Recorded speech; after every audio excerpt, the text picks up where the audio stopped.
안녕하십니까. 새 대통령에게 바란다 특별 대담 진행을 맡은 하경목입니다. 9일 대선에서 국민의힘 윤석열 후보가 제20대 대통령으로 당선됐습니다. 국내적으로 3년째 이어지고 있는 코로나19의 극복과 이번 대선에서 빚어졌던 국론의 통합은 물론 자국 이기주의와 갈수록 심화되고 있는 신냉전의 기류 등 첨예한 국제 정세 속에서 대한민국을 이끌어야 하는 숙제가 주어졌습니다. 그런가 하면 세계 속 문화 강국으로 도약을 위한 전통 문화의 전승과 발전도 도모해야 할 텐데요. 오늘 각계 전문가들과 함께 이야기를 나눠보도록 하겠습니다. 먼저 국민의힘 선대본부에서 상임공보 특보단장을 지내셨죠. 김경진 전 단장님 나오셨습니다. 반갑습니다. 안녕하세요. 조계종 중앙총회 의원 성광스님 나와 계십니다. 안녕하세요. 안녕하십니까. 네, 동국대학교 정치학과 박명호 교수님 자리했습니다. 안녕하세요. 안녕하세요. 본격적인 이야기에 앞서 제20대 대통령 윤석열 당선인이 지난 당선 인사에서 정의와 또 국민과의 약속을 강조를 했는데요. 당시 당선 인사 말씀 먼저 듣고 오겠습니다. 자유민주주의와 시장 경제를 바로 세워 위기를 극복하고 통합과 번영의 시대를 열겠습니다. 자유민주주의를 위협하는 어떠한 세력과 이념도 멀리하고 국민의 상식에 기반하여 국정을 운영하겠습니다. 이를 통해 국민 개개인에게 공정한 기회가 보장되고 자율과 창의를 마음껏 발휘할 수 있는 역동적인 나라, 노동의 가치가 존중받고 일하는 사람이 더욱 잘 사는 나라를 만들겠습니다. 네. 역대 대선이 늘 그래 왔습니다만 이번 대통령 선거도 치열했습니다. 세대 간 분열 또 젠더 갈등들이 더 선명해졌는데요. 상호 비방과 코로나19 확진자 투표 관리의 미숙 등 선거 문화의 시계를 과거로 되돌렸다 이런 평가들도 있습니다. 이번 대선에 대한 한 줄 평가 먼저 좀 해주신다면 어떠실까요? 김경진 전 단장님. 저는 어쨌든 새로운 시대의 변화 이게 가장 중요한 핵심인 것 같다라고 봅니다. 과거 시대 여러 가지 모순, 투쟁, 대립들 이런 것 다 또 뛰어넘고 극복해서 새로운 시대가 열릴 것이다 이렇게 봅니다. 스님 좀 어떠십니까? 저는 국민은 스마트하고 디지털화된 그런 선진 국민인데 우리 선거관리위원회의 행정 업무를 보면은 굉장히 이 시스템이 아날로그된 그런 집단 같다라는 생각을 했습니다. 예. 박명희 교수님, 네. 어떻습니까? 세 가지 단어로 요약을 할 수 있지 않을까 생각하는데요. 하나는 절묘하다. 0.73%포인트 차이, 24만 7,077표 차이. 역대급 명승부였는지는 모르겠습니다만은 이긴 쪽도 좀 뭔가 시원치 않은 느낌이 없잖아 있고 진 쪽도 뭔가 좀 여운이 남는 그런 절묘함이 있지 않았나 생각이 되고 두 번째는 권력의 긴장을 준 선거였다. 그러니까 권력의 심판 주기가 상당히 빨라졌습니다. 보통 10년에 한 번씩 하지 않겠는가.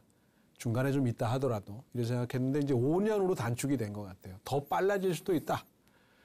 헌정사 35년 만에 탄핵을 2번이나 경험해 본 나라이기 때문에 어떤 일이 일어날 수도 있다. 따라서 긴장이 요구되는 권력에게 주는 메시지가 있다는 거고 마지막으로는 권력의 협업을 요구한 선거가 아니었는가. 생각이 다른 사람들이 정확하게 1,600만 명씩 양쪽으로 나눠서 존재하고 있습니다. 이긴 게 아니고 진 게 아닌 상황이기 때문에 48%의 권력, 47%의 권력을 묶은 어떤 권력의 협업을 요구하는 선거가 아니었나 생각합니다. 얘기를 조금 더 풀어보도록 하겠습니다. 48.6% 득표로 윤석열 후보가 당선이 됐는데요. 김 단장님, 한 줄 평을 해주셨는데 이 48.6% 득표율 좀 어떻게 보십니까? 그러니까 방금 박명호 교수님께서 정확하게 얘기를 해주셨는데요. 일단 가장 기본적인 것은 어쨌든 지난 문재인 정부, 민주당 정부 5년이 국민들 기준으로 봤을 때는 잘한 것보다는 잘못한 게 많다. 그래서 이거 바꿔줘야겠다. 이런 생각이 첫 번째 어떤 원칙이었던 것 같아요.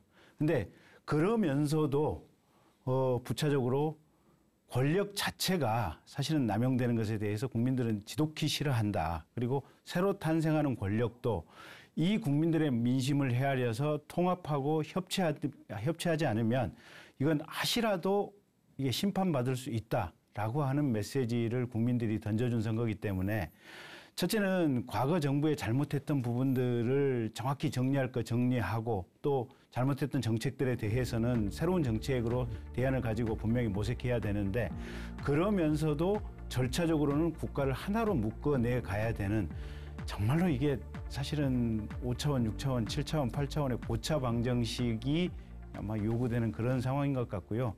이걸 윤석열 당선인께서 어떻게 잘 풀어내느냐 이게 이제 관건인 것 같습니다.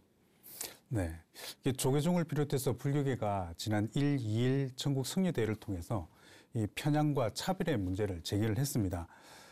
스님께서는 좀 전에 이제 이런 선거의 아날로그적인 그런 선거 문화에 대해서 좀 말씀을 하셨는데 이번 대선 결과를 봤을 때는 스님은 좀 이런 지난 승려대회의 영향들 이런 것들이 좀 영향을 미쳤다고 보시나요? 어떻게 평가하십니까? 글쎄요, 저희가 승려대회를 통해서 주장했던 것들은 어떤 대통령 선거에 어떤 영향을 미치고자 한 건 아니었던 것이고 분명히 우리 사회의 잘못된 관행들 이런 것들을 바로잡자. 그래서 저희 승려대회를 했던 것이고요. 또 이 공정, 상식, 법치주의, 헌법 가치를 이번 대통령 당선자는 선거운동 과정에서 말씀을 하셨습니다. 우리 조계종을 비롯한 종단 협의회 이 스님들이 승려대회 주장하는 것도 마찬가지로 대통령 당선자가 말씀하신 것과 같다. 그래서 저희들은 이 사회에 사회 저변에 어떤 자리 잡은 특별한 사람들 또 특별한 집단에서 차별을 시도하고 편향과 왜곡을 정당화하려는 집단에 대한 스님들의 경고며 저항이다. 또한 불교 신도들도 마찬가지라는 생각을 가졌을 겁니다. 그래서 이 대통령 당선자께서도 국가 이념과도 대통령 당선자의 국가 이념과도 부합되는 일 아니겠냐. 저희 스님들은 또 제 생각일는지 모르겠지만은 아마 대통령 당선자께서 공정한 사회, 법치주의 사회, 헌법 가치 존중 이런 것들을 실천해 나가면은 우리 불교 신도들도 대통령 당선자 정부에 대해서 적극적으로 지지하지 않겠는가 이렇게 생각합니다. 공정의 가치와 상식이 통하는 나라에서 언제나 또 불심은 바뀔 수도 있다. 네, 맞습니다.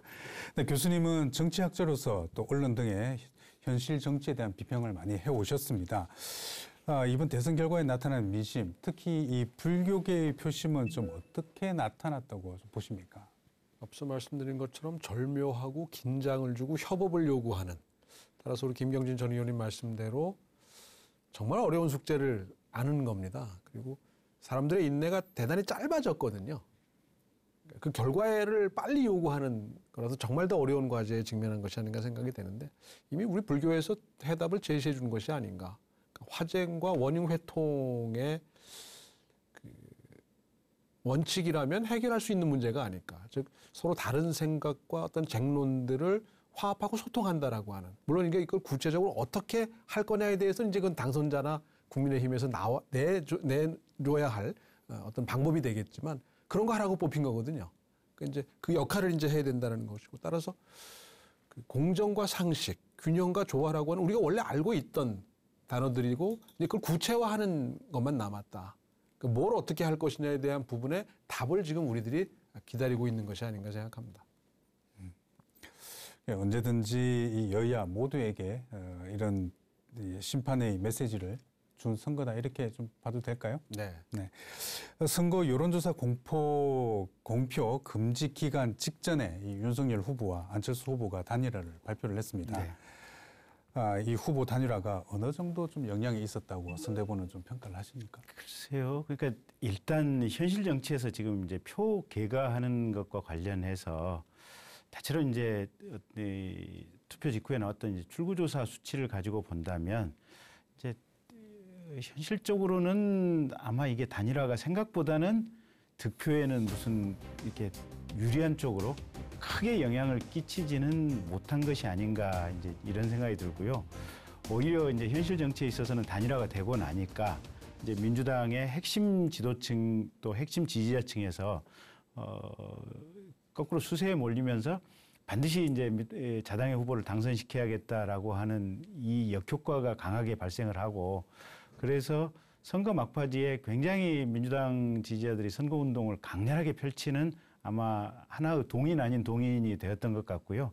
그래서 여론조사 금지, 공표 금지 기간에 직전에 나왔던 여론조사 또 사실은 공표 금지니까 그 기간 중에서도 여론조사는 했었던 거거든요. 보면 대선이 끝나고 나서 이제 저희가 받아봤던 여론조사도 이제 일정 정도는 윤석열 후보에게 유리했지만 현실 득표하는 데 있어서는 완전히 붙어있는 이 수치가 나와서 현실 정치에서는 큰 도움은 되지 못했다. 이제 이런 평가는 있고요. 근데 이제 그럼에도 불구하고 어쨌든 중도 진영의 가치를 대변하겠다고 하는 이 정치를 안철수 후보께서 한 10여 년 이상 긴 시간 동안 이렇게 해왔지 않습니까? 그래서 그 중도 지향의 가치가 국민들에게 분명하게 각인이 되어 있고 이 가치가 윤석열 후보와 결합을 하면서 아마 대선 이후에 지금부터 정치를 하는 데 있어서는 국민들이 윤석열 후보가 아까 우리 박명호 교수님 말씀대로 화쟁의 정치를 할 것이다. 화합의 정치를 할 것이다. 이런 기대감이 분명히 있기 때문에 지금부터 오히려 그 효과가 발휘되지 않겠느냐라는 기대를 해봅니다. 네. 이게 선거 직전에 이 일주일 동안이 이게 깜깜이 선거 기간이라고 합니다. 이게 여론조사 결과를 발표를 할 수가 없으니까요. 네. 이게 교수님, 이 여론조사 결과를 발표하지 못하게 하는 이유가 있을 것 같은데 오히려 유권자에게 혼란을 주는 거 아닌가 이런 또 얘기도 있습니다. 어떻게 보십니까? 선택의 문제인데요. 우리나라를 비롯해서 많은 나라들이 이 블랙아웃 기간을 두고 있습니다. 프랑스 같은 경우 아마 이틀 정도 돼 있고 꼭 며칠이어야 되느냐에 대한 사실 기준이나 원칙도 없고 선택의 문제인 것 같고 우리는 계속 줄여온 기간이거든요. 그래서 6일로 현재 돼 있는데 미국 같은 나라는 또 없고 이번에 이제 지극히 한국적인 현상을 보여준 건데 많은 분들이 어디서 받은 거죠. 이게 어디서 어떻게 제대로 확인할 수 없는 이 받자 쓰여져 있는 카톡이나 또는 메시지를 많이 받고 보고 하셨을 건데 말씀하신 것처럼 이제 혼란을 안정시키는 게 아니라 더 증폭시키는 효과를 가져온 거 아닌가. 그래서 차라리 좀 더 전향적으로 검토해야 될 거 아닌가. 최종적으로 아예 없애는 걸 목표로 조금씩 더 줄여가는 게 현실적이지 않을까 생각합니다. 이번 전체 기간 동안을 보면 선거 기간 동안을 보면 이 세대와 또 젠더 갈등 또 지지층이 선명하게 갈라지는 그런 현상들을 봐왔습니다. 불교 입장에서 보면 이렇게 분명하게 갈라지는 것들은 참 통하기 힘들 것 같은데 스님 이번 결과를 보시면서 좀 어떻게 해야 될까요? 어쨌든 저도 이제 거의 여론조사에 대해서 한 말씀 드린다면은 그간 쭉 계속 여론조사가 몇 개월 동안 진행되고 또 일반 국민으로서는 또 관심이 있습니다. 왜 그러냐면 내가 지지하든 지지하지 않든 간에 소소하게 재미있는 맛도 있습니다. 여론조사 듣는 것이. 근데 며칠 놔두고 그렇게 블랙아웃 상태가 되고 답답하기도 하고 저 같은 경우는 이미 어떤 후보를 선출할 후보를 결정했습니다만은 보통 국민들은 쏠쏠한 맛 재미도 없고 또 답답하기도 하고 아마 그랬을 겁니다. 그래서 이제 그런 과정 속에서 일부에서 페이스북이나 이런 SNS를 통해서 어떤 흑색 선전을 하고 여기에 또 경도되는 경향도 있지 않겠냐. 그래서 우리 교수님이 말씀하셨듯이 좀 전향적으로 선거 관리를 하는데 좀 어떤 방법을 차지하지 않겠냐 이런 생각을 해봅니다. 오히려 이런 암흑 기간 동안에 결집과 역결집이 어느 쪽에서도 예측하기 힘든 그런 상황이 됐던 것 같습니다. 또 이번 확진자 투표 관리 미숙으로 또 논란에 불씨도 남겼습니다. 그런가 하면 선거 과정에서 불거졌던 이 진영 갈등의 봉합과 또 지지하지 않은 유권자들을 어떻게 끌어안을지도 앞으로 또 국정 운영의 과제로 남은 것 같습니다. 장기화되는 코로나19 사태에 이제는 코로나 엔데믹을 이야기를 하는 사람들이 늘고 있습니다. K-방역을 자찬하던 문재인 정부가 이제는 방역에 손을 놓고 있다, 이런 비판들도 있는데요. 차기 정부 코로나19 조기 극복 방안은 좀 무엇이라고 보십니까? 일단 중요한 것은 이제 정치 방역이 돼서는 안 되겠죠. 그러니까 실무 의료진 또 과학자 또 이게 병리학자들이 이게 가장 주도하는 그런 방역 정책이 만들어지고 거기서 만들어진 방역 정책에 따라서 이게 일선의 어떤 방역의 행정이 집행돼야 된다. 이게 지금 가장 우선이 돼야 될 것 같고요. 지금 현재는 가령 이제 인도만 해도 한 4, 5개월 전에 뭐 하루에 그냥 뭐 몇십만 명씩 발병을 하다가 최근에는 이제 한 5천 명 정도 수준으로 인도 전역에서 이제 낮춰졌다는 거거든요. 그러니까 인구가 10몇억 되는 나라에서 이 오미크론의 열풍이 쭉 한번 빠져나가고 나니까 이제 그렇게 뚝 떨어졌는데 우리나라는 정작 안전하다고 했다가 이제 지금 오미크론이 이제 완전히 지금 전국을 뒤엎고 있는 이 상황이고 하루에 20-30만씩 지금 발병을 하고 있는 상황인데 증상 자체는 그리 중하지 않으니까 대체로 별 문제가 없는데 그래도 이 기존에 질병이 있었던 이 기저질환자 같은 경우는 위중증으로 발병해서 사망하시는 숫자들이 대단히 늘어나고 있습니다. 그래서 위험은 적다고 하지만 경우에 따라서는 이게 사망에 이르고 있는 절대 수치 자체는 계속해서 늘어나고 있기 때문에 지금 당장에 급한 것은 이 위중증 환자 관리를 어떻게 체계적으로 할 것이냐, 이 부분에 이제 가장 초점이 맞춰져야 될 것 같고요. 그래서 현재 문재인 정부와 또 새롭게 이제 출범하는 당선인의 인수위가 그런 부분은 잘 협업을 통해서 이게 관리를 하도록 하겠습니다.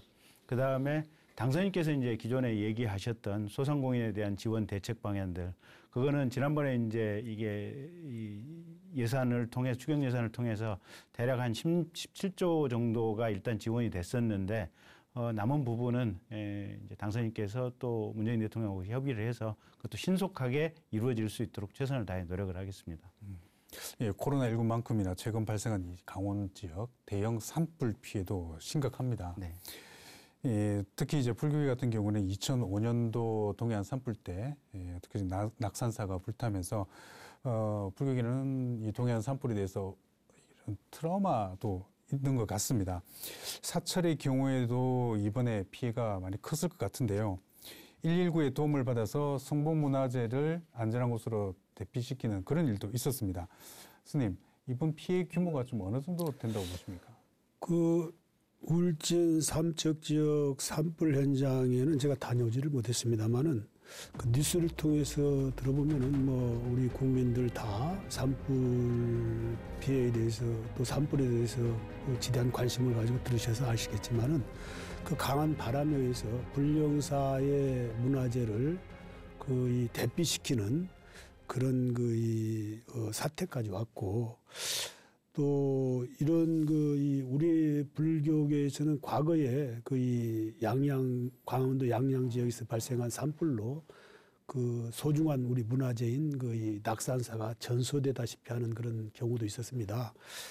그래서 이번에도 아마 지금 저희 종단 총무원에서도 현장에 종무원을 파견해서 실태 파악을 하고 있습니다.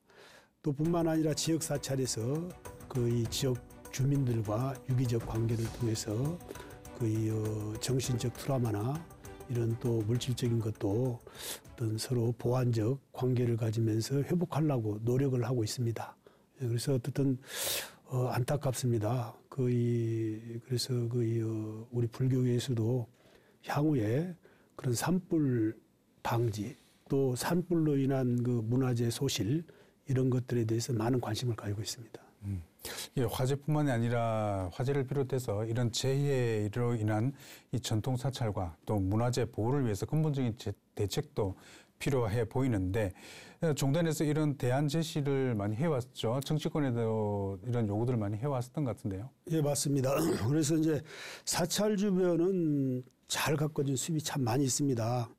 뭐 과거 정부에서 이 치산 녹화를 잘한 것도 있습니다만은 그 우리 선배 스님들께서 어른 스님들께서 민둥산인 이 산에 식목도 하고 또 지수도 하고 그래서 사찰 주변에는 그 유득히 아름드리 나무들이 참 많이 있습니다.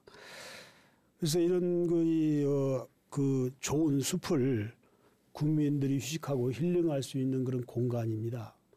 그런데도 불구하고 이 숲을 가꾸고 또 사찰 그 산불로 인한 사찰 그 소실 이런 부분에는 좀 그 비동적인 그런 것 같습니다. 그래서 앞으로는 이 정부에서 좀 더 과감하고 적극적인 그런 정책과 그리고 이 투자를 통해서 그 문화유산이 소실되는 일이 없도록 해야 한다라는 생각을 우리 종단에서 가지고 있고 또한 거기에 대해서도 이 스님들이 정부 당국자에게 많이 제안하고 있습니다만은 그러한 것들이 좀 잘 이루어지지 않고 있다라고 하는 것도 현실입니다.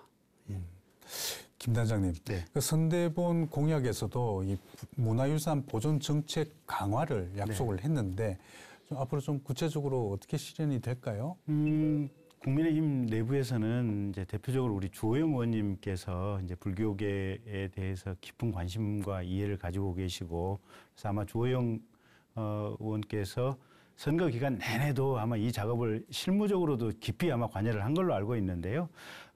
제가 옆에서 이제 들은 얘기에 따르면 핵심은 이런 것 같아요. 어차피 전국의 여러 사찰에 대한민국의 국가 문화재들이 많이 산재되어 있는데 실은 이 문화재 관리 책무는 국가가 담당해야 될 일 아니겠습니까? 근데 이제 이거를 사찰에서 위임받아서 스님들께서 지금 하고 계시는데 이 문화재 관리의 책무는 기본적으로 국가의 책무다라는 점, 그 원칙을 명확하게 인식을 하고 따라서 국가의 책무를 사찰에서 대신해서 해주고 있는다라는 이 상황을 명확하게 이제 받아들여서 이 문화재 관리 책무와 관련해서 사찰에 대한 어떤 지원들 이런 부분들은 저희들이 더 깊은 관심을 가지고 노력하도록 하겠습니다. 네, 박 교수님, 이제 그 K컬처, 우리 한국의 전통 문화, 이게 K팝과 더불어서 전통 문화가 세계 속에서 많이 인식이 바뀌어지고 있는 것 같습니다.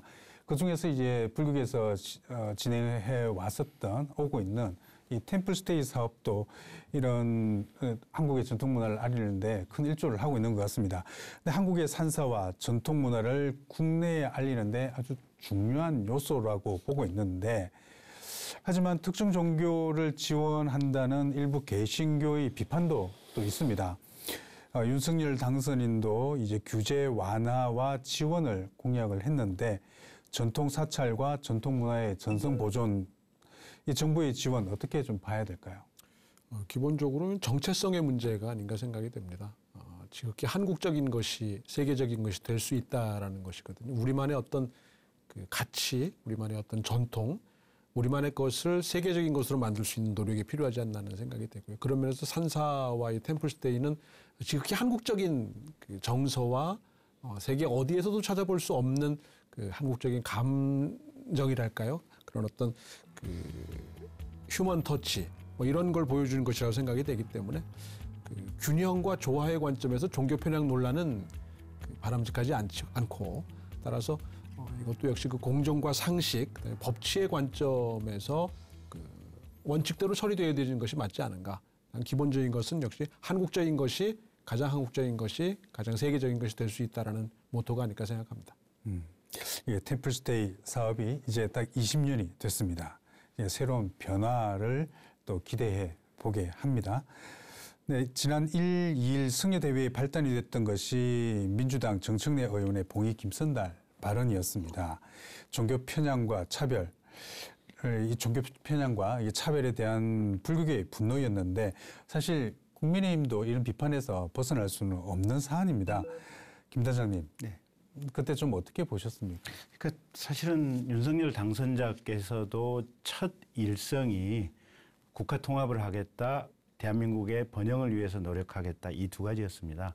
이건 정치 지도자라면 또 대한민국의 지도자라면 국민들을 통합시키는 것, 국가를 통합시키는 것이 가장 첫 번째의 어떻게 보면 행동 원칙이 되어야 되는데 정치권에서 그런 부분에 충실하지 못했다라면 일단 저부터 죄송하다라는 말씀을 드리겠고요. 윤석열 대통령의 그 원칙은 분명하다.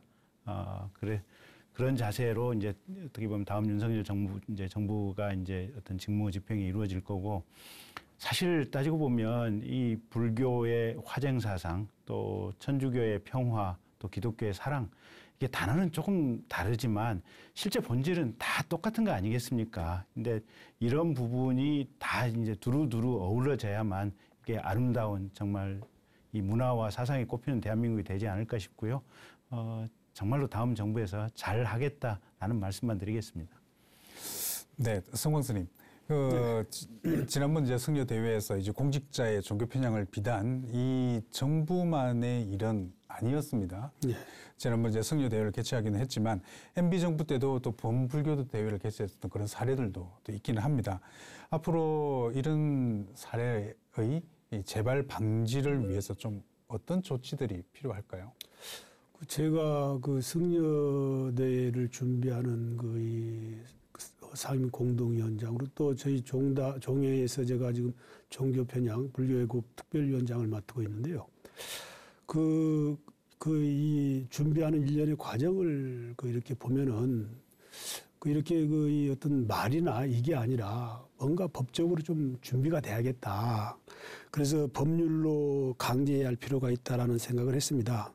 그 단체장이나 공직자가 자신의 종교를 자신의 우월적 지위를 이용해서 공공 영역에서 이 선교 포교를 하는 일들이 더러 일어납니다.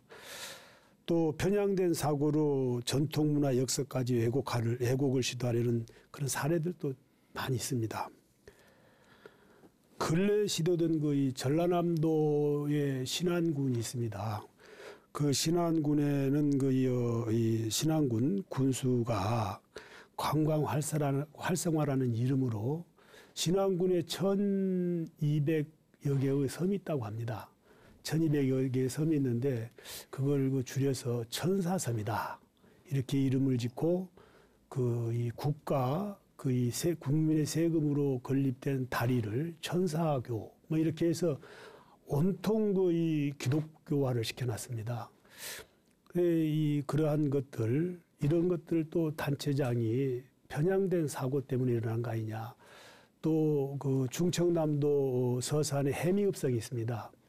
이 해미읍성에도 국제 천주교 순례길이라고 해서 그걸 제가 듣기로는 노마 교황청에서 요구를 했다고 합니다. 서산시에. 그래서 서산 시장이 앞장서고 충청남도 지사가 서포트하고 해서 지금 듣기로는 수백억에 달하는 그런 국비를 갖다 투자한다라고 이야기합니다.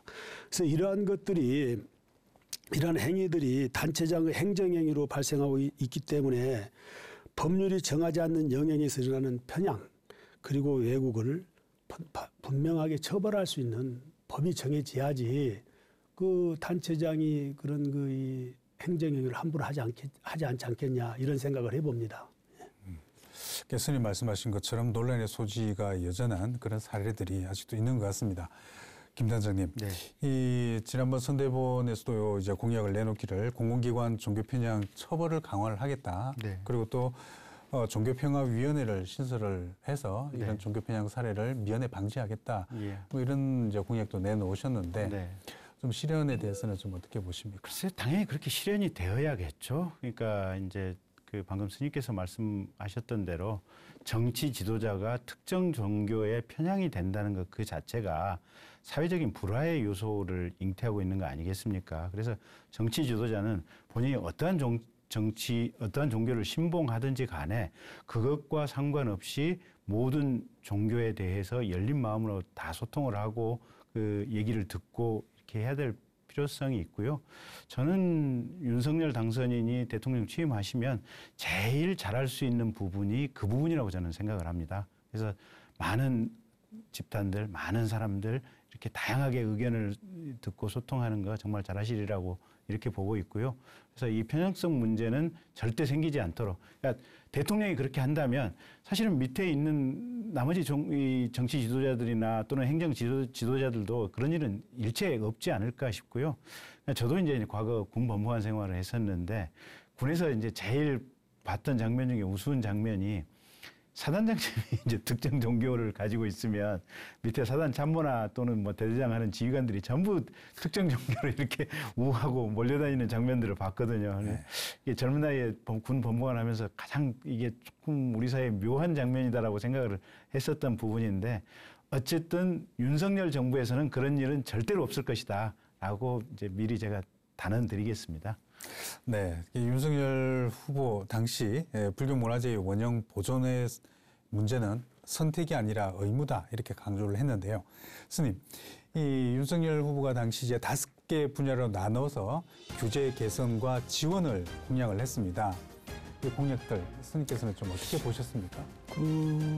대통령 당선자인 이제 윤석열 후보뿐만 아니라 민주당 이재명 후보도 마찬가지로 불교 공약을 발표를 했습니다. 또 뿐만 아니라 이 승려대를 지으면서 더불어민주당이나 국민의힘에서도 어떤 위원회를 구성하고 전통문화 보존 및 불교문화 보존 정책을 한다라는 여러 가지 대안을 저희 종단 또 저희 종단 협의회에 그렇게 제시했습니다. 대통령 후보들께서 전통문화 보존 공약집을 발표했지만은 그 공약이 혹시 빈 공약이 되지 않을까라는 염려도 해봅니다. 그러지는 않겠지만은 그래서 저희들은 두 눈을 똑바로 뜨고 지켜보겠습니다. 특히 대통령 당선자께서는 선거 후보 시절의 마음으로 세심하게 국민을 좀 살피고 그래서 그 마음이 초지일관됐으면 좋겠다라는 그런 마음을 제가 부처님한테 기도하겠습니다. 꼭 그렇게 그 선거운동한 과정에서의 그 마음이 유지되기를 간절히 바라겠습니다. 네, 이게 뭐 불교 공약뿐만이 아니라 대통령 후보로서의 했었던 약속들이 반드시 지켜져야 되겠죠. 예. 네, 전통문화 보존과 또 전승을 위해 모든 부담을 감내해온 이 불교계의 그동안의 노력에 대해서 지원을 해야 된다. 뭐 이런 입장들인데 일부에서는 이 각 당의 불교 정책에 대해서 이 종교 지원이다 이런 비판들도 있습니다. 교수님께서는 좀 어떻게 생각하십니까? 정당별로 이제 선거가 되면 특히 대선 같은 아주 중요한 선거가 되면 분야별로 공약을 제시하게 되고요. 종교 정책 또 종교 내에서 불교 정책 등으로 이제 좀 더 세분화해서 제시하게 되는데 저는 가장 중요한 건 이제 일관성과 지속성이 아닌가 생각이 됩니다. 그 전에 우리가 계속 해오던 것들이 있고 또 오늘도 합의와 공감 속에서 지속되어야 되는 것이 있기 때문에 일관성을 유지하는 것이 중요하다고 생각이 되고요. 그다음에 현실적으로 구현해낼 수 있는 노력들이 중요하지 않는가. 우리 스님 말씀대로 빌공짜 공약이 되면은 그 선거 때만 그냥 표를 얻기 위한 어떤 선전에 불과한 것이고 그것이 이제 현실화되고 구체화돼야 국민적 지지뿐만 아니라 종교적 지지도 획득할 수 있지 않겠는가 생각이 됩니다. 네, 알겠습니다. 윤석열 당선인은 오늘 5월 10일 제20대 대통령 임기를 시작을 합니다. 앞으로 남은 기간 정부의 인수와 또 공식 취임식도 있을 텐데요. 새 대통령에 바라는 이 불자들의 목소리 한번 들어봤습니다. 함께 보시죠. 국민이 화합되고 통합되는 그런 정치를 해주셨으면 하고 좀 더 나아가서 우리 국민이 믿고 의지하고 살 수 있는 그런 정책들을 내서 모두가 함께 더불어서 잘 살 수 있는 그런 세상이 됐으면 하는 바람입니다.